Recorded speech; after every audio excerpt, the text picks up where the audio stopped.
প্রতিমা সান্যাল, ভূগোলের প্রফেসর। না, আসলে এখনই এটাকে খুন বলতে পারবো না, কারণ ফরেন্সিক রিপোর্ট আসবে এখনো দিন চারেক পরে।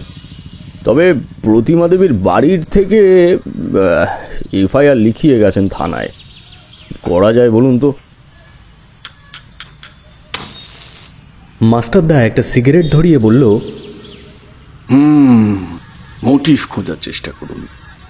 প্রতিমা দেবীর বাড়ির লোকের দাবি কি? বাড়ির লোক বলছেন শেষ 2 মাস ধরে নাকি মিস্টার সান্যালের সঙ্গে ওনার নিরন্তর দাম্পত্য কলহ চলছিল। এমনকি প্রতিমা দেবী 2 মাসের অন্তঃসত্ত্বাও ছিলেন, কিন্তু উনি শেষ 2 দিন ধরে একটু অসুস্থ ছিলেন, কলেজে যেতে পারেননি।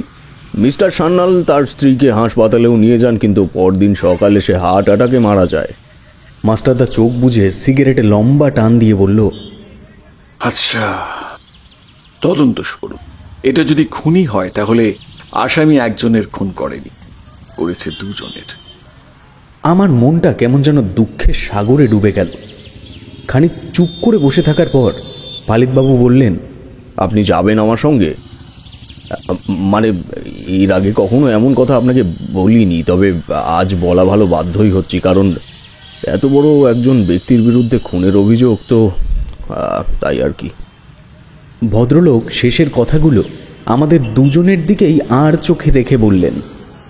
যদিও ওনার সকাল সকাল আমাদের বাড়িতে আসা দেখেই বুঝতে পেরেছিলাম কিছু একটা সাহায্য ওনার দরকার। অন্যথা মাস্টারদার সহিত পালিতবাবুর সাপে নেউলে সম্পর্ক। মাস্টারদা চশমাটা কপালে তুলে বলল, দেখুন পালিতবাবু, আমাকে মিসেস সান্যালের পরিবারের লোক যদি নিয়োগ করত তাহলে হয়তো ভেবে দেখতাম। আমি আপনাকে এই ক্ষেত্রে বুদ্ধি দিয়ে সাহায্য করতেই পারি, তবে কর্মক্ষেত্রে আপনাকেই যেতে হবে। ভদ্রলোক ব্যস্ত হয়ে পকেট থেকে একটা কাগজ বের করে মাস্টারদার দিকে এগিয়ে দিয়ে বলল, এই নিন আপনার নিয়োগপত্র। আসলে মিসেস সান্যালের দাদা বিজয় কাল রাতে থানায় টেলিফোন করে বলল, দেখুন দুপুরবেলায় কেস লিখিয়ে এসেছি, আপনারা এখনো কোনো রকম তদন্ত শুরু করতে পারলেন না। আরে যদি না পারেন তাহলে বলুন, আমি মাস্টারদার কাছে যাব। তাহলে না, ওনার কাছে যাওয়ার প্রয়োজন নেই, আমি ওনাকে ডেকে নিচ্ছি। আপনি কেবল একটা আবেদনপত্র কাল সকালে থানায় এসে দিয়ে যান। তারপর উনি টেলিফোন রেখে দিলেন। আজ সকালে এই কাগজ নিয়ে আমি আপনার বাড়িতে এলাম। সত্যি বলতে ডাক্তার সান্যালের কাছে আমি আমার ওয়াইফকে নিয়ে অনেকবার গেছি। কেবল মুখ চেনাচেনি নয়, উনি আমার খুব ভালো বন্ধুও। পালিতবাবু, কর্মক্ষেত্রের সঙ্গে বন্ধুত্বের যোগাযোগ বন্ধন করলে শুধু এই ক্ষেত্রে নয়, অনেক ক্ষেত্রেই বিপদের সম্মুখীন হতে পারেন। আবার সেই বন্ধুত্বের অলিখে যদি কোনো আততায়ী পার পেয়ে যায়, তবে কি সেটা আপনার জন্য খুব সম্মানজনক স্মৃতি বহন করবে? পালিতবাবু কোনো উত্তর না দিয়ে চুপ করে রইলেন। আমি বললাম, কত দূর সান্যালবাবুর বাড়ি? বেশি দূরে নয়, উত্তরপাড়ার মোড় পেরোলেই যেখানের থেকে রাস্তাটা 2 ভাগে ভাগ হয়ে গেছে, ওখানেই ডক্টর সান্যালের বাড়ি। চলুন না, আমি নিয়ে যাচ্ছি। আসলে বিজয়বাবু বারবার টেলিফোন করছেন থানায়। যাব, কিন্তু সান্যাল বাবুর বাড়িতে নয়, প্রতিমা দেবীর বাড়ি থেকে আগে একবার ঘুরে আসতে চাই। তাই করা হলো। চটজলদি পাঞ্জাবিটা বদলে বেরিয়ে পড়লাম আমরা দুজন। রাস্তায় যেতে দেখলাম কোনো একটা রাজনৈতিক দলের ছেলেপুলেরা হাতে কালো ঝান্ডা নিয়ে নিজেদের দাবি গ্রাহ্য করার দাবি জানাচ্ছে। পালিতবাবু বললেন, কি যে হবে দেশটার। কেন পালিতবাবু? নেমেসিসের খোঁজে থাকা যুবক গোষ্ঠীদের দেখলেই আপনাদের শরীরের অস্থিরতা এত বেড়ে ওঠে কেন বুঝতে পারি না। পালিতবাবু একটু গলা ঝেড়ে আবার চুপ করে গেলেন। আমরা প্রতিমা দেবীর বাড়িতে পৌঁছলাম দুপুর 1টা নাগাদ।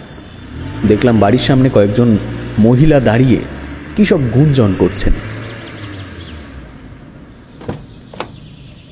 পালিতবাবুকে গাড়ি থেকে নামতে দেখেই মুহূর্তের মধ্যেই ওই কজন কয়েক ভাগে বিভক্ত হয়ে বিপরীত দিকে ভিন্ন ভিন্ন বাড়ির উঠোনের দিকে চলে গেল।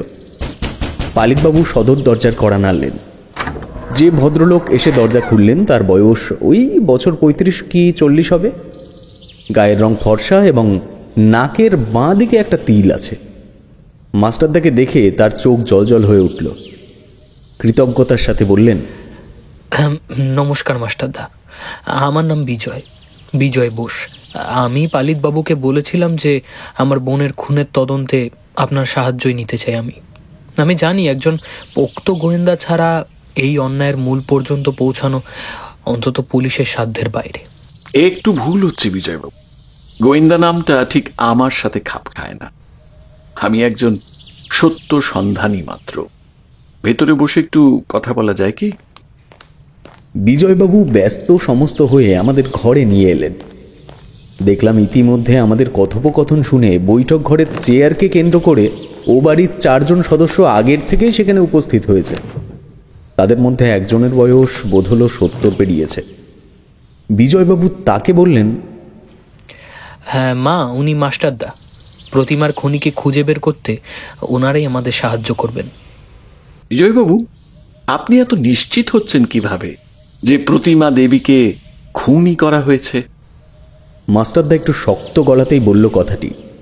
উত্তর এলো ওই বৃদ্ধার কাছের থেকে। প্রতিমা যতবারই এখানে এসেছে সে আমায় বলেছে ওকে নাকি ওর স্বামী মেরে ফেলতে চায়। তার সাথে কথাবার্তা বলা তো দূর, ওর সাথে ভালোভাবে কথা পর্যন্ত বলতো না। শেষ 2 মাসের বেশিরভাগ দিনই ও এই বাড়িতে থেকেই কলেজ যাওয়া আসা করেছে। কতবার বারণ করেছি যে ওখানে আর ফিরে যাস না, কিন্তু আমার কথা শুনলো না। বাবা মায়ের মন অন্তত বোঝে। শেষে এই বাড়িতে কবে এসেছিলেন প্রতিমা দেবী? প্রশ্ন করল মাস্টারদা। এই তো সপ্তাহখানেক আগেও আমার জন্য একটা সোয়েটার কিনে নিয়ে এলো। পরদিন যাওয়ার সময় ওষুধ ফেলে চলে গেল। আসবো আসবো করেও আর নিতে এলো না। কিসের ওষুধ? ডায়াবেটিসের মাস্টারদা। বোনের বছর 3 হলো এই রোগটা ধরা পড়েছিল। সান্নালি ওকে মাঝে মাঝে চেক আপ করে ওষুধ বদলে দিত।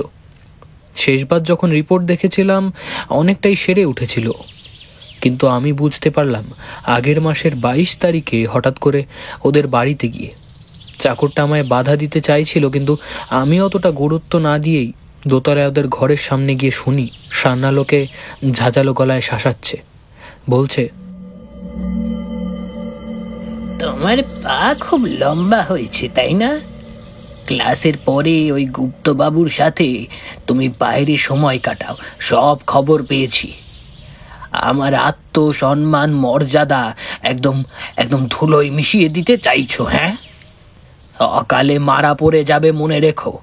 একদম একদম মারা পড়ে যাবে। এগুলো কি বলছো তুমি রজতোষ? তুমি কাকে এসব কথা বলছো? অবশেষে এসব মিথ্যে দোষারোপ করে নিজের হিংস্রতা ঢাকার চেষ্টা করছো তুমি। আমি কলেজে না গেলে তুমি সুখী হবে তো? বলো, হবে তো সুখী? আমি এসব শুনেই ফিরে এলাম বাড়িতে মাস্টারদা। মাকেও এসব এতদিন বলিনি, আজ প্রথম আপনার সামনে বললাম। যদিও মা আগের থেকেই বুঝতে পেরেছিলেন। আমি সেদিনের পর থেকে বোনকে কলেজের পরে অনুসরণ করতে শুরু করি, কিন্তু নিদেন পক্ষে কোনো গুপ্তবাবু তো দূর, সে কলেজের কোনো শিক্ষিকার সাথেও কথা বলে না। এইটুকু খবর জোগাড় করে ফেললাম। বেশ, তবে আমরা এখন উঠি। আপনাদের কাছ থেকে যেটুকু জানতে পারলাম তা রত্ন সমান। অনেক ধন্যবাদ।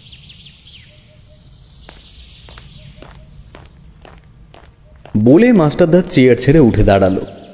বিজয়বাবু ও প্রতিমা দেবীর মা ছাড়া আর যে 2 জন ছিলেন তারা পুরো কথোপকথনে আমার ও পালিতবাবুর মতোই শ্রোতার ভূমিকা পালন করলেন। সম্ভবত তাদের মধ্যে একজন বিজয়বাবুর স্ত্রী ও ছেলে। নমস্কার আদি আদান প্রদানের পর আমরা বেরিয়ে এলাম। যেটুকু জানা গেল তাতে প্রতিমা দেবী যে খুন হয়েছেন সে বিষয়ে দৃঢ় সংকল্প করাটাও মুশকিল। সবাই গাড়িতে ওঠার পর মাস্টারদাকে প্রশ্ন করলাম, আচ্ছা পালিতবাবু, যেদিন প্রতিমা দেবীকে হাসপাতালে ভর্তি করা হয় সেদিন ওনার অসুস্থতার কারণ কি ছিল? তেমন কিছু না, সামান্য পেটে ব্যথা, বমি, এরকম কিছু। আমি হাসপাতালের ডাক্তারের সাথেও কথা বলেছি, উনি বললেন অবস্থা ধীরে ধীরে উন্নতির দিকেই যাচ্ছিল। কিন্তু মাস্টারদা, হার্ট অ্যাটাক তো আর বলে কয়ে আসে না, কি বলে? দেখো, হার্ট অ্যাটাক বলে কয়ে আসে না ঠিকই, তবে সেটার কিছু উপসর্গ আছে পালিতবাবু। যাক, ময়না তদন্তের কাগজটা কবে হাতে পাচ্ছেন যেন? ওই 2-3 দিন লেগে যাবে। আজ সকালেও খোঁজ নিলাম মাস্টারদা, কিন্তু তার আগে সম্ভব হচ্ছে না। আজ সোমবার, অর্থাৎ বৃহস্পতিবারের দিকে পাওয়া যাবে, তাই তো? শেষ প্রশ্ন, প্রতিমা দেবীকে কোন হাসপাতালে ভর্তি করা হয়েছিল? ক্যাম্বেল হাসপাতাল। ঠিকানাটা জানা আছে পালিতবাবু। এক কাজ করুন, আমাদের এখানেই ছেড়ে দিন, আর কাল সকাল সকাল চলে আসুন আমাদের বাড়িতে। পালিতবাবু কিছু জিজ্ঞেস করতে গিয়েও নিজেকে থামিয়ে নিলেন।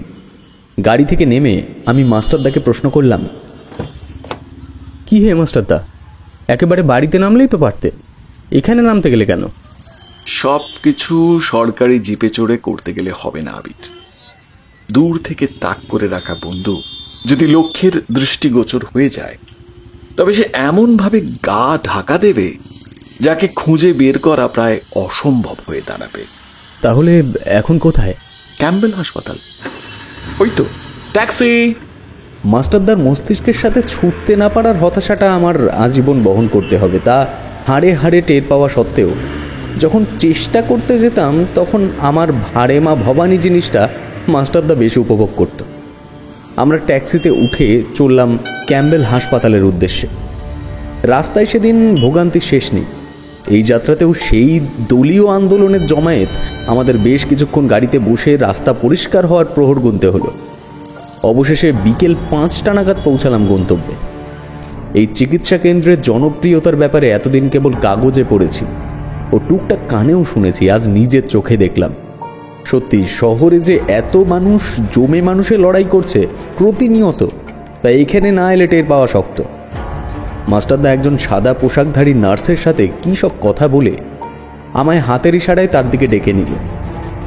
সেই সেবিকা আমাদের নিয়ে গিয়ে বসালো একটি ছোট্ট কক্ষে। দরজার বাইরে সাইনবোর্ডটা চোখে পড়ল, তাতে লেখা আছে ডক্টরস কমন রুম। মিনিট 10 সেখানে অপেক্ষা করার পর একজন মধ্যবয়স্ক লোক ব্যস্ত হয়ে ঘরে ঢুকে এলেন। মাস্টারদা উঠে দাঁড়িয়ে প্রণাম বিনিময় করে বললে, doctor Ghoshal. Your honour Masterda. এই অদমকে চেনেন তাহলে? কি বলছেন?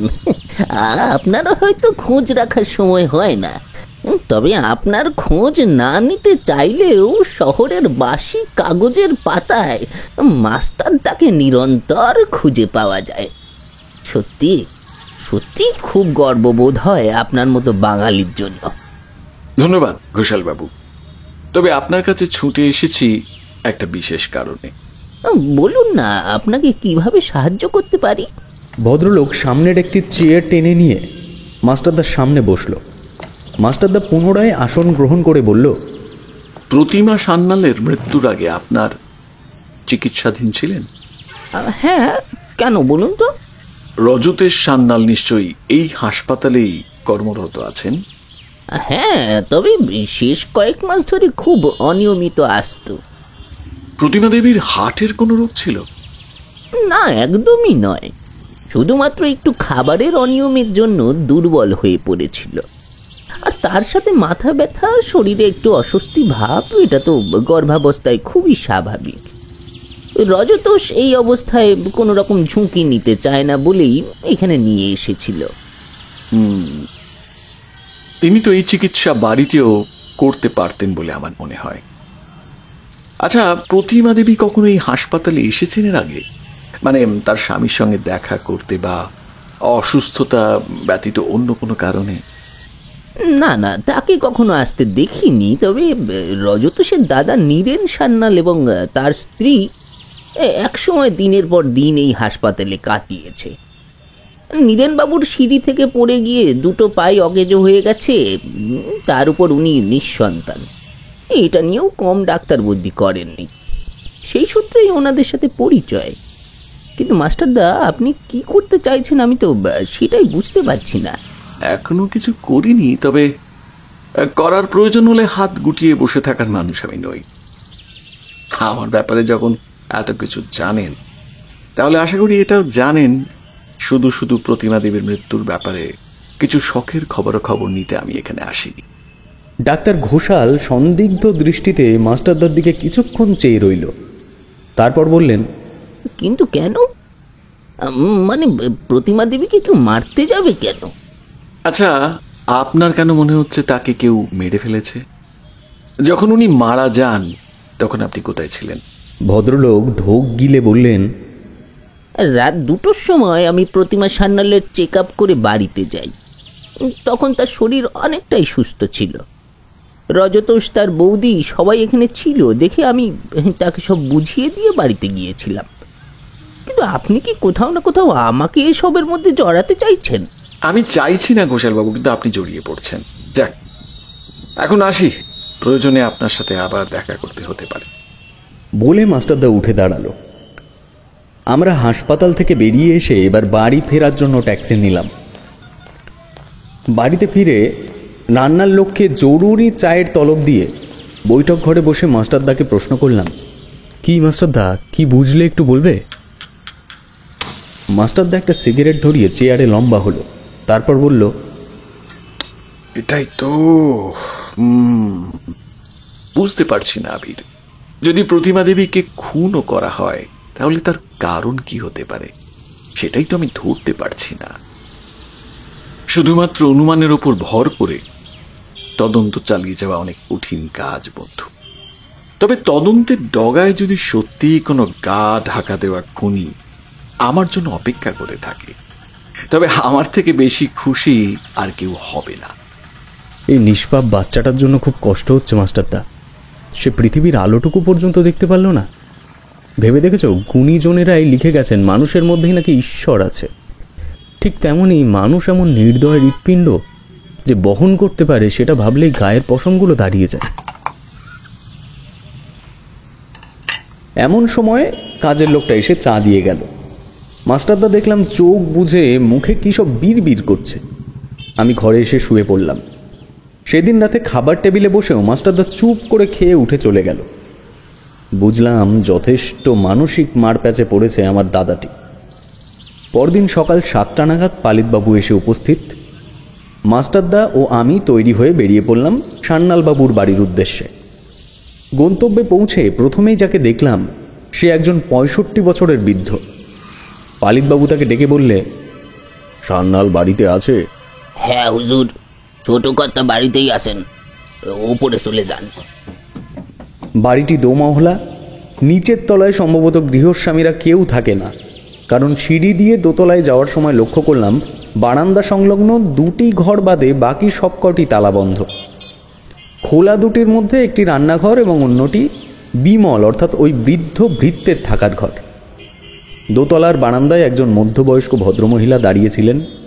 আমাদের দেখে ভ্রুকুটি করে বললেন, কি ব্যাপার, এই বাড়িতে হঠাৎ পুলিশ কেন?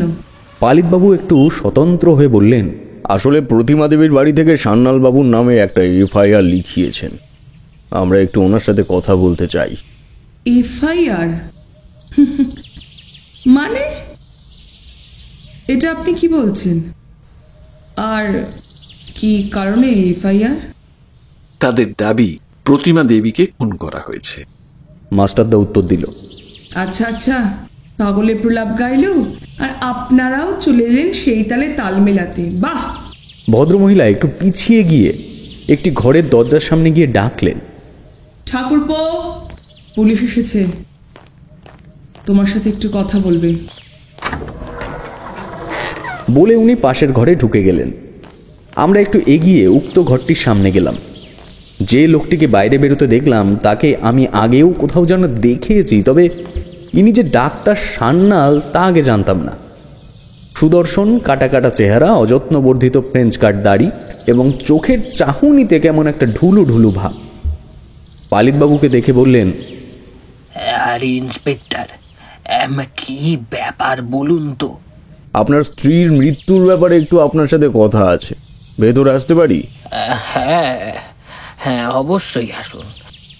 ওরা আমার বন্ধু। ইনি হলেন শ্রী মাস্টারদা আর উনি হলেন আবির। আপনারাও আসুন, কিন্তু বেশ, আসুন আবির বাবু, আপনিও আসুন। আমরা ভেতরে এসে আসন নিলাম।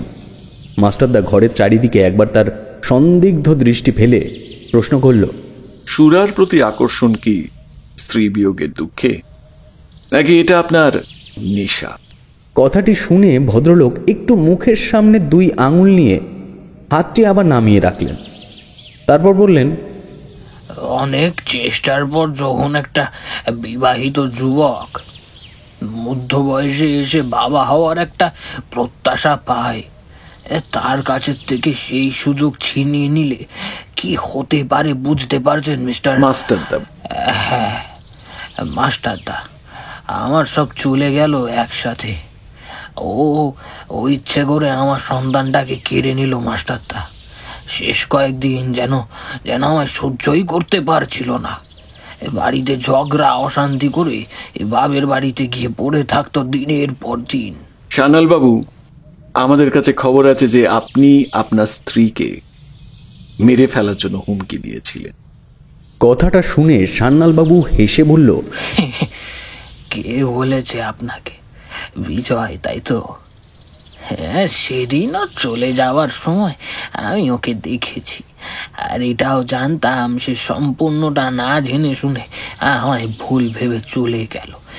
মাস্টারদা, আমি জানি তাদের বাড়ির থেকে আমার নামে কেস করেছে। ইন্সপেক্টর বাবুই আমাকে জানিয়েছেন। তবে সত্যি এটা যদি খুন বলে প্রমাণিত হয়, তবে আমি বিজ্ঞানের বিপরীতে জগৎকেই বাস্তব বলে মনে করতে বাধ্য হব। আমার চোখের সামনে আমারই সন্তান সম্ভব স্ত্রী খুন হয়ে যাবে, আমি দেখতে পারবো না। সেটা ময়না তদন্তের রিপোর্ট আসলেই বোঝা যাবে সান্যাল বাবু। কিন্তু একটা জিনিস আমার খুব অবাক লাগছে, যে আপনার স্ত্রী এমন অনিয়মিত একজন বাড়ির সদস্য হওয়া সত্ত্বেও আপনার ঘরদোর দেখলে তো মনেই হয় না। মাস্টারদার কথায় ঘরের চারপাশে চোখ ফেললাম। সত্যি ড্রেসিং টেবিল, খাট, এমনকি টেবিলের ওপরে রাখা একটি ফুলদানিতেও তাজা 2 গোলাপ রাখা আছে। ভদ্রলোক একটু ইতস্তত করে বললেন, এই প্রশ্নটা করা আপনার সাজে না মাস্টারদা। আমি একজন ডাক্তার, আমার ঘরে স্বাস্থ্যকর পরিবেশ থাকাটা কি অস্বাভাবিক? মাস্টারদা আর কোনো কথা বলল না। সান্যালবাবু নিচু গলায় বললেন, কি বলবো আর, আমার জীবনটা শেষ করে দিল গুপ্ত। একমাত্র ওই ছেলেটার জন্য আমাদের জীবনে নানা রকম সমস্যা নেমে এসেছিল মাস্টারদা। এই গুপ্তটাকে? হরিহর গুপ্ত আমার সহপাঠী ছিল। এমনকি আমার দাদার স্ত্রী রেবাও একই কলেজে আমাদের সাথে পড়তো। বৌদি অনেকবার তাদেরকে একসাথে দেখেছি। আপনি দেখেছেন? না, আমার চোখে পড়বেই বা কি করে? আমি সারাদিনই কাজে ব্যস্ত থাকি মাস্টারদা। ট্রেনিংয়ের স্বার্থে মাঝে মধ্যেই আমায় অন্য শহরে যেতে হয়, তাই ঠিক মতন হাসপাতালেও যেতে পারছিলাম না কদিন ধরে। হ্যাঁ বলুন মাস্টারদা, এভাবে কি কোনো মানুষ বেঁচে থাকতে পারে? হ্যাঁ, আমি স্বীকার করছি, রাগের বশবর্তী হয়ে অনেক ছোট বড় কথা আমি তাকে বলতাম। তবে আমি আমার স্ত্রীকে সত্যি খুব... শান্ত হন সান্যালবাবু, আপনি এখন ভেঙে পড়লে হবে? বলুন। চলুন পালিত বাবু, একটু রেবা দেবীর সাথে কথা বলা যাক। বলে আমরা উঠে পাশের ঘরের সামনে এলাম।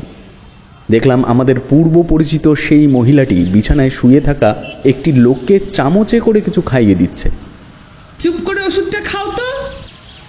আমার জীবনটা জ্বালিয়ে পুড়িয়ে দিল ওই লোকটা। চোয়াল শক্ত করে বলল রেবা দেবী। ভেতরে এসে মাস্টারদা প্রশ্ন করল, প্রতিমা দেবীকে গুপ্তবাবুর সঙ্গে কোথায় কোথায় দেখেছেন আপনি একটু বলতে পারবেন?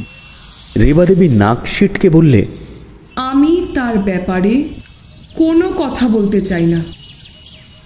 নষ্টামি করে একটা ছেলের জীবন শেষ করে দিল, সাথে এই বাচ্চাটারও।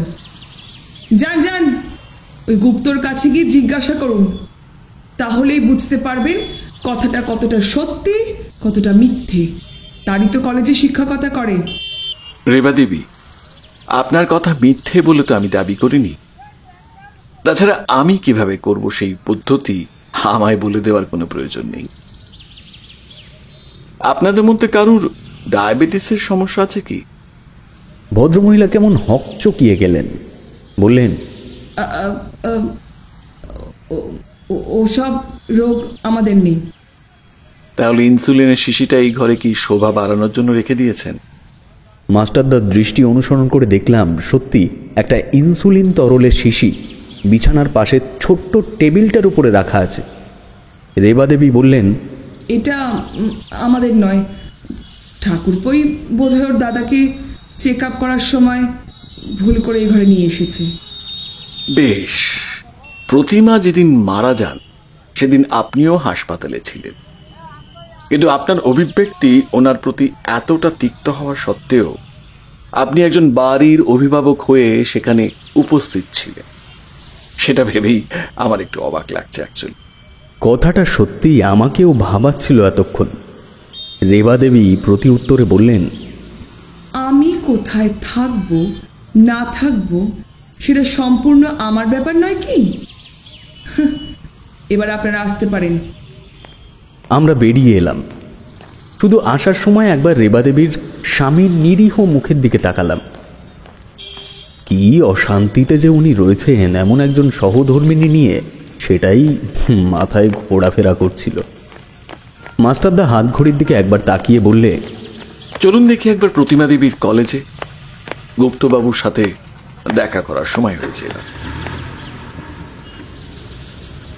আমরা বেরিয়ে পড়লাম আবার পালিত বাবুকে সঙ্গে নিয়ে। কলেজে পৌঁছে হরিহর গুপ্তকে খুঁজে পেতে কোনো ঝক্কি হলো না। আমরা কলেজের বাইরে একটি চায়ের দোকানে এসে বসলাম। মাস্টারদা প্রশ্ন করল, প্রতিমা দেবীর মৃত্যু সংবাদটা আশা করি এতক্ষণে পেয়েছেন? গুপ্তবাবুর চেহারায় সম্পূর্ণ একজন সংসারী মানুষের ছাপ। ফুট চারেক উচ্চতার মোটাসোটা গড়নের ভদ্রলোক। মাস্টারদার কথা শুনে নিঃশব্দে মাথা নাড়লেন। আমি ভাবলাম প্রতিমা দেবীর সাথে এই মানুষটার অবৈধ সম্পর্ক যদি থেকেই থাকে, তবে গোলাপকে সবচাইতে সুন্দর ফুল বলার কোনো মানেই হয় না। সান্যালবাবুর ঘরেই প্রতিমা দেবীর একটা বড় ছবি দেখে এলাম। এক কথায় সুন্দরী বলতে যা বোঝায় উনি তাই ছিলেন। মাস্টারদা প্রশ্ন করে চলল, আপনার সঙ্গে তার এক প্রকার ঘনিষ্ঠতা ছিল বলে তার ওই বাড়ির লোক দাবি করছে, কথাটা কতটা ঠিক? কথাটা মিথ্যে বললে ভুল বলা হবে, কারণ তার পড়ানোর বিষয় ও আমার বিষয় সম্পূর্ণ একই। আমরা দুজনই ভূগোলের শিক্ষক ছিলাম, তাই সিলেবাস সংক্রান্ত আলোচনা আমাদের মধ্যে মাঝে মাঝেই হতো। তবে পারিবারিক এই সমস্ত কটাক্ষ আমার কানে আসেনি। এটা আপনার কাছেই প্রথম শুনলাম। নীরেনবাবুর স্ত্রী রেবা দেবী আপনাদের দুজনকে একত্রে অনেক জায়গায় দেখেছেন বলে দাবি করেছেন, এবং আপনাদের এই মেলামেশার কারণেই আজ ডাক্তার সান্যালের সংসারটা নষ্ট হয়ে গেল। কি বলছেন আপনি সব? আমি একজন বাবা মাস্টারদা, এবং আমি যতদূর জানি তার সাথে আমার কথা হয়েছে এই হাতে গোনা কয়েকবার। এতেই এত কিছু রটিয়ে দিচ্ছেন? প্রতিমা শেষ কয়েক মাস ধরে শুধু ওই কলেজে আসতো আর যেত। লক্ষ্য করতাম সে কারোর সাথেই কথা বলতো না। এই নিয়ে আমাদের টিচারদের মধ্যে কানাঘুষো কম হয়নি। আর আপনারা? গুপ্তবাবু, অভিযোগের আঙুল যখন উঠেছে আমার দিকে, এই একবার নয় আরো বেশ কয়েকবার আপনাকে জেরার মুখে পড়তে হতে পারে। আপনি তৈরি তো? একদম, আমার কোনো আপত্তি নেই। বেশ, আপনি ক্লাসে চলে যান, প্রয়োজন হলে আমরা আবার আসব। আমরা ফিরে এলাম। পালিতবাবু মাস্টারদাকে আপাদমস্তক অনেকবার নিরীক্ষণ করার পরেও ওর মুখের থেকে একটা টু শব্দ বের করতে পারল না। আমি নিজেই এতটা জটিল হয়ে গেছি এতক্ষণে যে ওকে যে কোনো প্রশ্ন করব তাই খুঁজে পাচ্ছিলাম না। মাস্টারদা নীরবতা ভাঙল, বলল, ময়না তদন্তের রিপোর্টটা না হাতে পাওয়া পর্যন্ত না আর কিছু করা সম্ভব নয়। তবে সান্যালবাবুকে খুনি ধরে এগোতে আমার মনটা সত্যি বাদ সাধছে। এই প্রথমবার আমি খুব জটিল ধাঁধায় পড়ে গেছি, বুঝলে আবির? বলে মাস্টারদা একটা সিগারেট ধরিয়ে জানলার সামনে গিয়ে দাঁড়ালো। আমিও দুয়ে দুয়ে চার করবার চেষ্টা করলাম কয়েকবার, কিন্তু সেই থোর বড়ি খাড়া, খাড়া বড়ি থোর। পরের সারাটা দিন দুজন মিলে তাস খেলে কাটালাম। সন্ধ্যা নাগাদ পালিতবাবু এসে বললেন, খুব অস্থির লাগছে মাস্টারদা, তাই চলে এলাম। বিজয় আবার থানায় টেলিফোন করেছিল, জিজ্ঞেস করছে আমরা কত দূর এগোতে পারলাম বা কি হলো এই ব্যাপারে। কোনো সদুত্তর দিতে পারলাম না। আপনি কি কিছু ভাবলেন? মাস্টারদা ঘাড় নেড়ে সে যে কিছু কিনারা এখনো বের করতে পারেনি তা বোঝালো। পালিতবাবু রাত 9টা পর্যন্ত বসে এটা সেটা গল্প করে চলে গেলেন। সেই রাতটা এক কথায় অতিমাত্রায় হতাশা মস্তিষ্কে নিয়ে পার করে দিতে হলো। পরদিন সকালে ঘুম থেকে উঠেই খঞ্জনের মতো ব্যস্ত হয়ে পড়লাম একটি খবর পেয়ে। পালিতবাবু সকাল সকাল টেলিফোন করে জানালেন ডাক্তার রজতোষ সান্যাল তার নিজের ঘরে গলায় দড়ি দিয়ে আত্মহত্যা করেছেন। এই সংবাদ এতটাই অপ্রত্যাশিত ছিল যে টেলিফোন পাওয়া মাত্রই মাস্টারদার মুখ অভিব্যক্তি শূন্য হয়ে পড়েছিল। পালিতবাবু আগেই ঘটনাস্থলে চলে গেছিল। আমরা ট্যাক্সি নিয়ে সেখানে পৌঁছালাম। দেখলাম বাড়িতে প্রায় 100 মানুষের ভিড়। আমাদের উপরে উঠতে দেখেই রেবা দেবী ছুটে এসে পালিতবাবুর সামনে দাঁড়ালো। ঘৃণ্য দৃষ্টিতে তার আপাদমস্তক নিরীক্ষণ করতে করতে বলল, আপনারা কি চাইছেন ইন্সপেক্টর? ওকে এমন মানসিক চাপ দিয়ে গেছেন যে ছেলেটা আর বেঁচেই থাকতে পারল না। এবার চাইছেন আমাদেরও খেতে? আমি একবার চারিদিকটায় চোখ ফেললাম। দেখি উপস্থিত প্রত্যেকে আমাদের দিকে সন্দিগ্ধ দৃষ্টিতে চেয়ে আছে। মাস্টারদা বলল, রেবা দেবী, আমরা ওনাকে কি বলে গেছি আর কি নয় সে ব্যাপারে আমরা অবগত। আপনি যদি প্রশাসনিক কাজে হস্তক্ষেপ করেন তবে পালিতবাবু কোনো কঠিন পদক্ষেপ নিতে বাধ্য হবে। ভদ্রমহিলা গজরাতে গজরাতে সরে দাঁড়ালেন। ঘরের ভেতরে গিয়ে দেখি বিছানার উপরে সান্যাল বাবুর নিথর দেহটি পড়ে আছে এবং ঠিক তার পাশে দুমড়ে পড়ে আছে সিলিং থেকে ঝুলন্ত পাখার একটি ব্লেড। মাস্টারদা প্রশ্ন করল, ওনার দেহটিকে কে নামিয়েছে? রেবা দেবী গোঙানির শব্দ পেয়ে দরজা ধাক্কাতে শুরু করে। তারপর বাড়ির কাজের লোক বিমলকে ডেকে এনে দরজা ভেঙে ঘরের ভেতরে ঢুকে দেখে তখন যা হওয়ার হয়ে গেছে। তারপর ওরা দুজন মিলেই ধরাধরি করে বাঁচানোর শেষ চেষ্টা পর্যন্ত করে, কিন্তু বিমলের সাথে কথা বলেছেন? বলেছি। একবার ডেকে পাঠান, আমি একটু কথা বলতে চাই। পালিতবাবু বিমলকে ডেকে নিয়ে এলে মাস্টারদা প্রশ্ন করল, তোমাকে রেবা দেবী কখন ডেকে এনেছিল? আগে হুজুর, ভোর 5টা নাগাদ। তুমি তখন কি করেছিলে? ঘুমিয়েছিলাম হুজুর। ঘরে ঢুকে প্রথমে কি দেখলে? দেখি ছোট কর্তা পাখার সঙ্গে দড়ি বেঁধে ঝুলে আছে। তারপর কি হলো? তারপর আমি আর দিদিমণি দুজন ধরাধরি করে উনাকে নামালাম। দিদিমণি গলার ফাঁস আলগা করার চেষ্টা করেছিল, কিন্তু আমি ওনাকে থামিয়ে দিলাম। বুঝে গেছিলাম সে আর নেই। হাত পা তখনই বরফ শক্ত হয়ে গেছে। বাড়ির সকলের জন্য রান্নাবান্না তুমিই করো? জি কি কর্তা। কাল রাতে ছোটবাবুকে খাবার দিয়েছিলে? এসেছিলাম খাবার দিতে, কিন্তু উনি অন্য একজনের সঙ্গে কথা বলছিলেন ঘরের মধ্যে। ওই ডাক্তারবাবুর নামটা ঠিক মনে করতে পারছি না। এ বাড়িতে আগেও অনেকবার এসেছে। ডাক্তার ঘোষাল? হ্যাঁ, ওনার পদবী ঘোষাল, ঠিক। মাস্টারদা আমার দিকে একবার তাকিয়ে আবার প্রশ্ন করল বিমলকে, কটার সময় এসেছিল বা কটার সময় ফিরে গেছে বলতে পারবে? হ্যাঁ, উনি 10টার সময় চলে যায়। ছোট কর্তাই ওনাকে রাস্তা পর্যন্ত পৌঁছে দেয়। তারপর আমি খেয়েছি কিনা জিজ্ঞেস করে ছোট কর্তা আবার উপরে চলে আসে। কালকে বরং তার মনটা একটু মনে হচ্ছিল ভালোই ছিল। মাস্টারদা খানিক চুপ করে থেকে বললে, তুমি সদর দরজা বন্ধ করে দিলে বাইরের কোনো মানুষ তো আর ওপরের তলায় যেতে পারবে না, তাই তো? না হুজুর। ঠিক আছে, এখন যাও। এতক্ষণে মনে হলো মাস্টারদা কিছু একটা সূত্র হয়তো খুঁজে পেয়েছে। পালিতবাবু, আপনি এখানকার কাজ সারুন। আমার মনে হচ্ছে রহস্য ইতিমধ্যে গভীর জল বুনে ফেলেছে আমাদের সম্মুখে, এবং তা ক্রমশ ঘনীভূত হচ্ছে। এখনই না ছেড়ে ফেললে অনেক দেরি হয়ে যাবে। আর হ্যাঁ, সতর্কতার সাথে পাখাটি এবং ওই প্লেটটি খুলে নিয়ে তাতে কার কার আঙুলের ছাপ আছে একটু বের করুন। চলে এসো আবির, একটু ক্যাম্বেল হাসপাতাল থেকে ঘুরে আসা যাক। রাস্তায় এসে মাস্টারদাকে প্রশ্ন করলাম, আমায় একটু বলবে কি যে এখানে কি ঘটছে? একই একটা মৃত্যু নিয়ে মাথা খারাপ হয়ে যাচ্ছিল, এখন আবার সান্যালবাবুর আত্মহত্যা। মাস্টারদার ঠোঁটের কোণে একটা মৃদু হাসি টেনে বলল, খেলা জমে উঠেছে আবির। বাকিটা দেখতে থাকো। ক্যাম্বেল হাসপাতালে পৌঁছে মাস্টারদা আবার ডাক্তার ঘোষালকে ডেকে পাঠানোর জন্য এক সেবিকাকে অনুরোধ করল। উনি ব্যস্ত হয়ে হেঁটে এলেন ঠিকই, পরক্ষণেই নিজেকে সংযত করে গলা নিচু করে বললেন, মাস্টারদা, আমি জানি আপনি তদন্ত সূত্রেই আমার কাছে এসেছেন, কিন্তু বিশ্বাস করুন কিভাবে কি হয়ে গেল আমি তার বিন্দুমাত্র জানি না। কালকে আমি সান্যালের সাথে দেখা করতে গিয়েছিলাম ওই রাত 9টা নাগাদ। সে তো মদ খেয়ে তখন পুরো বুঁদ হয়ে আছে। ওর বর্তমান পরিস্থিতি, কর্মজীবন, ভবিষ্যৎ এসবের ব্যাপারে ওকে একটু সংযত করতে চাইলাম, কিন্তু কোনো মতেই কোনো কাজ হচ্ছে না দেখে আমি আবার 10টা নাগাদ ফিরে আসি। উনি কি কি বলেছিল একটু বলবেন?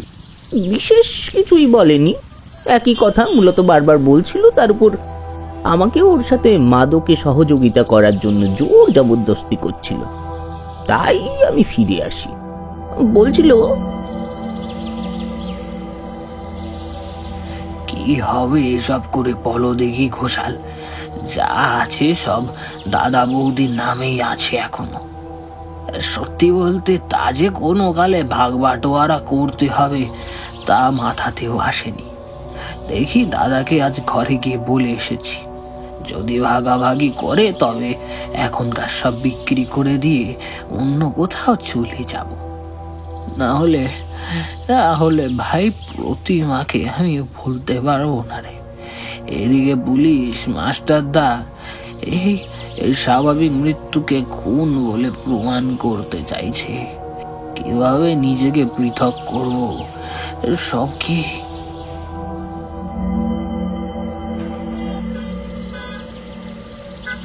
আপনি সান্যালবাবুর স্কুলের বন্ধু গুপ্তকে চেনেন?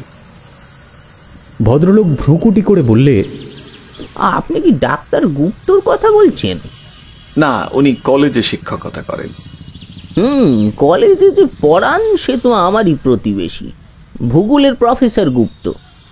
তার স্ত্রী অন্তঃসত্ত্বা হলে সে এখানেই এসেছিল বিশেষজ্ঞের মতামত নিতে। যতদূর মনে পড়ে তখন ডাক্তার গুপ্তই প্রফেসর গুপ্তর স্ত্রীকে গাইড করছিল। সেই ডাক্তার গুপ্তই সান্যালের স্কুল বন্ধু, ওই গান্ধী হাসপাতালে চাকরি করে, গাইনো স্পেশালিস্ট। তার নামও হরিহর। তবে সেও এক সময় এই হাসপাতালেই ছিল। ওনার কাছেই তো সান্যালের দাদা নীরেনবাবু চিকিৎসাধীন ছিলেন, এখনো হয়তো আছেন। আমার শরীর বিস্ময়ে জড়সড় হয়ে গেল। মাস্টারদা বলল, তাহলে আমি হরিহর সংকটে পড়েছি। বেশ, ঘোষালবাবু এখন বিদায় চাইছি, প্রয়োজনে আবার দেখা করতে হতে পারে। আপনার যখন মনে পড়বে চলে আসুন। এই নিন আমার কার্ড। আমরা বেরিয়ে এলাম। মাস্টারদাকে আর প্রশ্ন করলাম না, কারণ জানি এখন আমাদের গন্তব্য গান্ধী হাসপাতাল। ডাক্তার গুপ্তকে খুঁজে পেতে কোনো বেগ পেতে হলো না। তবে ভদ্রলোকের যে মাস্টারদার জীবিকা সম্পর্কে যথেষ্ট অভিজ্ঞতা আছে সেটা তার জুবুথুবু মুখ দেখেই বোঝা গেল। মাস্টারদা প্রশ্ন করল, আপনার বন্ধু যে আজ সকালে মারা গেছে খবর পেয়েছেন? ভদ্রলোক যেন আকাশ থেকে পড়লেন। বললেন, কোন বন্ধুর কথা বলছেন? আপনার স্কুলের সহপাঠী রজতোষ সান্যাল। বলেন কি? কখন? কেন? আপনি জানেন না সে তার স্ত্রীর ব্যাপারে মানসিকভাবে অসুস্থ ছিলেন? না, তেমন সরাসরি কিছুই জানি না, তবে ওর বৌদির মুখে কিছুটা আভাস পেয়েছিলাম। আচ্ছা, কেমন? ওনার স্বামী সিঁড়ি থেকে পড়ে যাওয়ার সময় শিরায় প্রচণ্ড চোট পায়, মানে পায়ে শিরায় আর কি। আমি তখন ক্যাম্বেলে ছিলাম। সান্যাল আমাকেই বলে ওনার চিকিৎসা করতে। এরকম একদিন চেম্বারে বসে আমারই এক রোগীর সাথে কথা বলছিলাম, সেই সময় ওনারা এলেন। ও হ্যাঁ, আর একটা ঘটনা ঘটেছিল। ওনার স্ত্রী যখন ঘরে ঢুকে বললেন, সেই সময় আমার পূর্বের ক্লায়েন্ট ওনার দিকে তাকিয়ে ডাকে সাড়া দেন। পরক্ষণেই মনে পড়ে আমার সামনে যে বসে আছে তার নামও হরিহর গুপ্ত। নীরেনবাবু স্ত্রীও সেখানে উপস্থিত ছিলেন। সান্যালবাবু মনে করতেন তার স্ত্রী প্রতিমা দেবীর সাথে আপনার অবৈধ সম্পর্ক ছিল। এটা আপনি জানেন? হ্যাঁ জানি, তবে সান্নালের এতে কোনো দোষ নেই। একদিন দুপুর নাগাদ ওই রাস্তা থেকেই আমার এক রোগীকে দেখে ফিরছিলাম।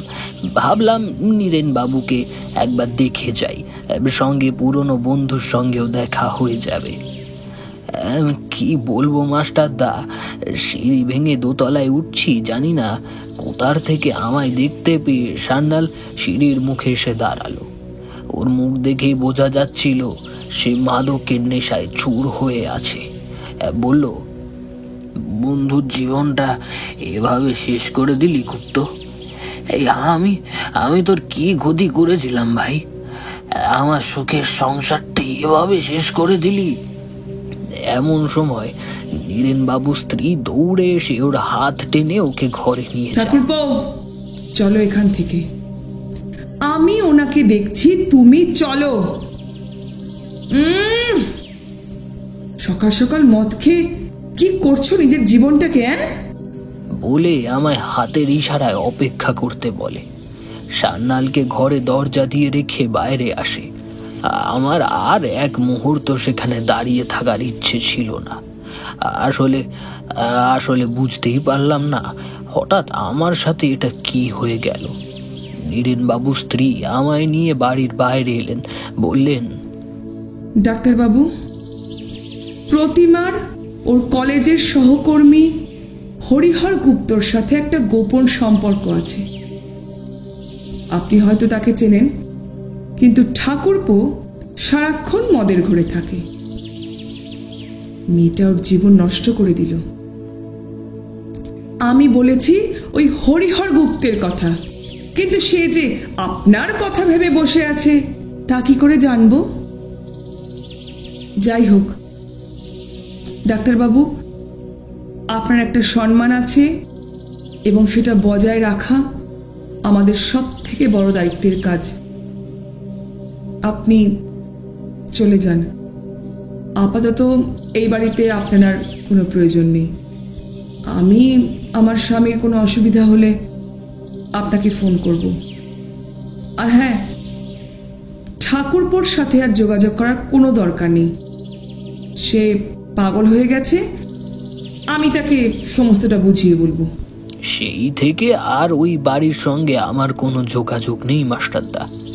তাছাড়া প্রয়োজনীয় ওষুধপাতি, ইঞ্জেকশন নীরেন বাবু স্ত্রী রেবাই দিতে পারত। আপনি হয়তো জানেন সেও আমাদের সাথে ডাক্তারি স্কুল ও কলেজে অতিক্রম করেছে। সান্যালের স্ত্রী ডায়াবেটিসের রোগী ছিল। নীরেন বাবুর স্ত্রী রেবাই তাকে প্রতিনিয়ত ইনসুলিন দিয়ে দিত। নীরেন বাবু চিকিৎসাধীন অবস্থায় তাদের বাড়ির সম্পর্কে কথোপকথনের স্বার্থ সে এসব আমায় বলেছিল। প্রশ্নটা তবে করেই ফেলি, আপনারা যদি বন্ধুই হন, তাহলে নীরেন বাবুর স্ত্রী রেবা দেবী আপনাকে ডাক্তারবাবু বলে সম্বোধন করে কেন জানা যায়? ভদ্রলোক খানিক চুপ করে থেকে বললেন, আপনি যখন সব জেনেই গেছেন তখন এটুকু বলতে আমার আপত্তি নেই। মাস্টারদা, কলেজে পড়াকালীন তার সাথে আমার একটা সম্পর্ক ছিল, তবে তা বেশি দিন স্থায়ী হয়নি। পড়াশোনার খাতিরে আমিও সান্যাল এমন শহরে চলে যাই। হঠাৎ একদিন খবর পাই রেবার মা বাবা উভয়ই পথ দুর্ঘটনায় মারা গেছে। তখন সান্যালি তার দাদার সাথে ওকে বিয়ে করে নেওয়ার প্রস্তাব দেয় এবং তাতে সে রাজিও হয়ে যায়। আমার তখন বিহ্বল জীবন। দুই বন্ধু দাঁড়িয়ে থেকে বান্ধবীর বিয়ে দিলাম, কিন্তু সময় কি আর কারোর জন্য থেমে থাকে? ধীরে ধীরে সময়ের সাথে সাথে সব বদলে গেল। তারপর এতদিন বাদে তার স্বামীর চিকিৎসার সূত্রে আমাদের দেখা। তখন থেকেই দেখলাম ডাক্তারবাবু বলে আমাকে সম্বোধন করেছে। মাস্টারদা খানিক চুপ করে থেকে বলল, নীরেনবাবুর পায়ের রোগ কি খুব গুরুতর? মোটেই নয়, একটা মাইনার মাসল স্টিচ ছিল। উনি পেশায় কি ছিলেন? উনি উত্তরপ্রদেশের কোনো এক অঞ্চলে ডাক্তারি করতেন, এইটুকু জানি। তবে এখানে আসার পর কি করতেন সেটা বলতে পারবো না। কেন বলুন তো? না না, কিছু নয়। আপনাকে অনেক ধন্যবাদ ডক্টর গুপ্ত। এখন আমরা আসছি। চলে এসো আবির। আমরা সোজা থানায় এলাম। পালিতবাবু রিপোর্টের কাগজটি এগিয়ে দিল মাস্টারদার দিকে। আমিও কাগজটা দেখলাম। মাস্টারদা বলল, একজন সাধারণ মানুষের শরীরে ইনসুলিনের পরিমাণ 25 মিলিগ্রাম মাইক্রো ইন্টারন্যাশনাল ইউনিট থাকা উচিত, কিন্তু প্রতিমা দেবীর শরীরে মৃত্যুর সময় ইনসুলিনের পরিমাণ ছিল 285 মিলিগ্রাম প্রায়, যেটা স্বাভাবিকের থেকে প্রায় 12 গুণ বেশি। এতে যে কোনো মানুষের হার্ট অ্যাটাক হওয়াটাই স্বাভাবিক পালিতবাবু। আমি অবাক হয়ে মাস্টারদার মুখের দিকে চেয়ে রইলাম। মাস্টারদা বলল, শুধুমাত্র এক মহিলার মাথায় এমন ষড়যন্ত্র তৈরি হওয়াটা কোনো মতেই স্বাভাবিক লাগছে না। আপাতত চলুন আরো একবার ও বাড়িতে যাওয়া যাক।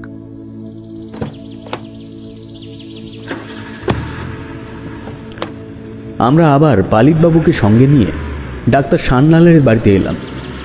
রেবাদেবী সবসময় বারান্দায় কেন দাঁড়িয়ে থাকেন বুঝলাম না। আমাদের দেখে ঘরের দিকে চলে গেলেন। মাস্টারদা এবার অনুমতি না নিয়েই ঘরের মধ্যে চলে গেল। বলল, প্রতিমা দেবীকে খুন করা হয়েছে রেবা দেবী, আর আশা করি এই খবরটা আপনার কাছে নতুন নয়। ভদ্রমহিলা ভ্রুকুটি করে বললেন, মানেটা কি? আপনি কি বলতে চাইছেন? প্রতিমা দেবীকে নিয়মিত ইনসুলিন কে দিত? প্রশ্ন করা মাত্রই বিছানায় শুয়ে থাকা নীরেনবাবু বিষম খেলেন। আবির, ওনাকে এক গ্লাস জল দাও। আমি টেবিলের ওপরে ঢেকে রাখা একটি গ্লাস তুলে দিলাম অসুস্থ ভদ্রলোকের হাতে। রেবাদেবীর গলার স্বর এবার একটু নরম হয়ে এলো। বলল, আমি দিতাম কেন? শেষ দিন ওনার শরীরে কতটা ইনসুলিন প্রয়োগ করেছিলেন? যতটা প্রয়োজন ততটাই। রেবা দেবী, অনেক চালাকি হয়েছে, বাড়িতেই থাকুন, কাল আপনাকে দেখব। পালিতবাবু বাড়িতে 2জন কনস্টেবল রাখুন।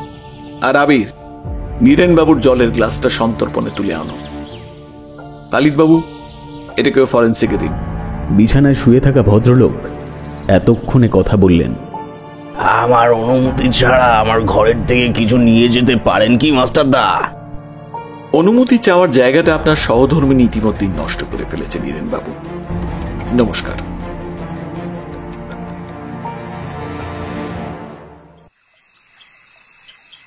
আমরা ফিরে এলাম বাড়িতে। মাস্টারদা নিবিষ্ট চিত্তে একের পর এক সিগারেট ধরিয়ে ঘরময় পায়চারি করল প্রায় সারা সন্ধেটাই। রাত 8টা নাগাদ একটা বই খুলে ঘরের মধ্যে বসেছি, এমন সময় শুনলাম মাস্টারদার টেলিফোন কারোর সাথে কথা বলছে। উঠে বাইরে আসতেই ও টেলিফোন রেখে আমার দিকে হাসি মুখে চাইল। বলল, যেখানে দেখিবে ছাই, ছন্দটা মনে আছে তো আবির? অমূল্য রতন পেয়ে গেছি। সকাল সকাল তৈরি হয়ে নাও, এবার যবনিকা পতনের পালা। এ খুলে বলবে কিছু? বোঝো কাণ্ড। মাস্টারদা হাসতে হাসতে ওর ঘরে চলে গেল। পরবর্তী দিন সকাল 7টার মধ্যে পালিতবাবুকে সারথি করে আমরা পৌঁছালাম আমাদের গন্তব্যে। দেখলাম নিচের তলায় সিঁড়ির মুখে একজন কনস্টেবল দাঁড়িয়ে আছে এবং ওপরের বারান্দায় আর একটি প্রশাসনিক কর্মকর্তা টহল দিচ্ছে। পালিতবাবুকে দেখে একটা স্যালিউট করে দরজার সামনে এসে দাঁড়ালো সে। দরজায় টোকা দিতেই রেবা দেবী কপাট খুললেন। বললেন, দেখুন, আমার স্বামীর খুব জ্বর, আপনারা দয়া করে কালকে আসুন। হাসপাতালে নিয়ে যাবেন কি, নাকি ডক্টর গুপ্তকে বাড়িতে ডেকে নেব? দেখুন আপনি শান্ত হন রেবা দেবী। অনেক উত্তেজনা নিয়েছে নিজের মস্তিষ্কে, এবার বাকিটা আমার উপরে ছাড়ুন। বলে মাস্টারদা পাশ কাটিয়ে ভেতরে ঢুকে গিয়ে বলল, আরে উঠে পড়ুন নীরেনবাবু, আর অভিনয় করে যাওয়ার কোনো প্রয়োজন নেই। নিজের ভাইকে খুন করার সময় আশা করি অনেক বল প্রয়োগ করতে হয়েছে। এবার একটু আমাদের বল পরীক্ষা হয়ে যাক। কি বলতে চাইছেন কি আপনি? ওনার কথা শেষ না হতেই মাস্টারদা টেবিলের উপরে রাখা একটি ফুলদানি তুলে তার দিকে তাক করতেই এক লাফে বিছানার উপরে উঠে বসলেন নীরেন সান্যাল। এত সহজ চিকিৎসাতেই উনি সুস্থ হয়ে গেলেন। খামোকে এতদিন ধরে ওষুধপাতি, আপনি না জেনে। থাক রেবা দেবী, আমি আপনার কোনো জবানবন্দি চাইনি। সান্যাল বাবুকে মানসিক রোগী বানিয়ে ফেলার পেছনে আপনার হাত আছে সব থেকে বেশি। প্রথমত, আপনি যখন জানতে পারেন প্রতিমা দেবী স্কুলে আর একজন হরিহর গুপ্ত আছেন, তখনই আপনি সিদ্ধান্ত নেন এই জঘন্য খেলাটা খেলা। আর ডাক্তার গুপ্তর সাথে তো আপনার পরিচয় অনেক আগে থেকেই ছিল, এমনকি স্কুলে থাকাকালীন তার সাথে বন্ধুত্ব একটু বেশি ছিল। হ্যাঁ, সে খবর আমরা জানতে পেরেছি। আপনি সান্যাল বাবুর কাছে বলেছেন ডাক্তার গুপ্ত মানে তার বন্ধু প্রতিমা দেবীর সঙ্গে অবৈধ সম্পর্কে লিপ্ত আছে, আর অন্যদিকে ডাক্তার গুপ্তকে বুঝিয়েছেন যে প্রতিমা দেবী স্কুলের শিক্ষক হরিহর গুপ্ত প্রতিমা দেবীর সঙ্গে গোপন ভাবালাপে যুক্ত আছে। এতে আপনার সুবিধে হলো যে ডাক্তার গুপ্ত আর সান্যাল বাবুর সাথে সম্পর্ক রাখতে চাইলেন না। একই সাথে আপনার দাদার চিকিৎসা যেহেতু সেই করছিল, তাই সান্যাল বাবুর সঙ্গে মনোমালিন্য করিয়ে দিলে সে আর ডাক্তার গুপ্তর কাছে জানতে চাইবে না তার দাদার শরীরের উন্নতির ব্যাপারে। ফলে নীরেনবাবু অভিনয় করে মাসের পর মাস শুয়ে থাকলেও আর কোনো সতর্কতা অবলম্বন আপনাদের করতে হবে না। এদিকে প্রতিমা দেবীকেও আপনি হাত করে রেখেছিলেন, যেহেতু ইনসুলিনটা আপনাকেই প্রয়োগ করতে হবে তার শরীরে। আপনার মতো এত বড় মাপের অভিনেতা যে আমাদের ছবির জগতে খুবই প্রয়োজন রেবা দেবী। একে তো আপনারা নিঃসন্তান, তার উপর যদি প্রতিমা দেবীর সন্তান জন্মায়, তাহলে এই সম্পত্তির সম্পূর্ণ ভাগ আটকে রাখাটা আপনাদের পক্ষে অসম্ভব হয়ে যাবে। ভাবতে অবাক লাগে যে আপনাদের মতন মানুষ ওই বাংলায় আছে, তার উপর আপনি একজন নারী। যাক, এবার আসে নীরেন বাবুর কথায়। সামান্য একটা পায়ের চোট নিয়ে দিনের পর দিন অভিনয় করে যাওয়া হয়তো আপনার আর ইচ্ছে ছিল না, হয়তো ভালো লাগছিল না, কিন্তু বাদ সাধলো প্রতিমা দেবীর বাড়ির লোক। এই কেসটা যদি না হতো তাহলে হয়তো ঘটনাটা এতদূর আসতো না। যাই হোক, নীরেনবাবু কালকে আপনার পান করা জলের গ্লাসটির থেকে পাওয়া আঙুলের ছাপ এবং সান্যাল বাবুর ঘরের পাখার ব্লেডে পাওয়া আঙুলের ছাপ দুটোই মিলে গেছে। যদিও সেখানে আরো দুটো আঙুলের ছাপ আছে, তবে বাকি দুজনের কথায় যাওয়ার কোনো প্রশ্নই আসছে না, কারণ আপনি একজন প্রতিবন্ধী ব্যক্তি হয়ে ওখানে চলে গেলেন। আরে এটাই তো বিস্ময়কর ব্যাপার। সন্দেহটা আমার আগে হয়নি তা নয়। যেই আপনার ভাই মানসিকভাবে ক্লান্ত হয়ে এখান থেকে চলে যাওয়ার জন্য নিজের সম্পত্তির ভাগ চাইল, সেই আপনার পা সুস্থ হয়ে গেল এবং নিজের ভাইকেও সরিয়ে দিতে আপনি বিন্দুমাত্র ভাবলেন না। সান্যাল বাবু যদি মৃত্যুই চাইতেন, তবে তিনি অনেক আগেই মারা যেতে পারতেন, কারণ যে ব্যক্তি একবার মনের ও মস্তিষ্কের কষ্টের বিপরীত রাস্তা খুঁজে ফেলে তার আর আত্মহত্যা করার প্রয়োজন হয় না। এই ক্ষেত্রে তার জীবনযাপনের বিপরীত রাস্তা ছিল মাদক। কালিদ বাবু, দেখুন কিভাবে কি করবেন। আমি আর এখানে দাঁড়িয়ে থাকতে পারছি না। সামান্য টাকার লোভেই দুজন ব্যক্তি ষড়যন্ত্র করে 3টে মানুষকে শেষ করে দিল। রেবা দেবী, এই কারণেই না আপনি সন্তানের মুখ দেখেননি, কারণ মায়ের রক্ত আপনার শরীরে নেই, যা আছে। যাক আবির, চলো আমরা এবার ফিরি।